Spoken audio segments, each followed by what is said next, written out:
វិតខ្ញុំសម្រាមតែអ្នកជាយាមខាងស្មាំងទាំងយំទាំងថ្ងៃមិនខ្លាចគ្រោះថ្នាក់ឬជីវិតខ្សែរូបខ្សែការពាររូបស្រីនឹងបងដួងជីវិតខ្ញុំសម្រាមតែនាងដួងចិនតែច្រៀងពីរឿងផ្លែស្នង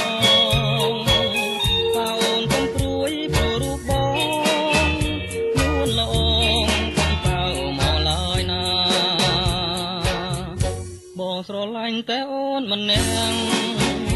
អូនម្នាក់ដែលរៀងស្មាងស្អាតសងខាហើយស្មន់រៀមក៏មិនថាខ្ញុំយ៉ាងណាក៏មិនថាទេមាបងដួងជីវិតបងសម្រាមតែអូ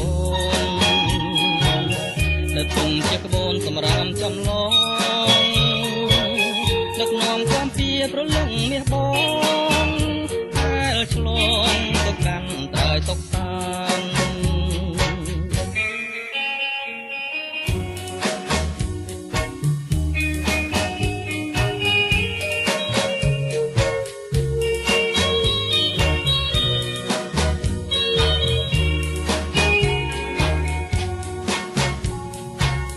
បងស្រឡាញ់តែអូនម្នាក់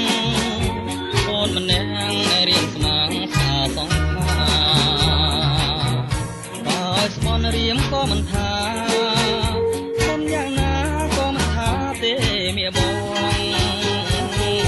ដួងជីវិតបងសម្រាមតែអូននៅទុំជាក្បូនសម្រាមចំឡងដឹកនាំความពីប្រលឹងមាសបង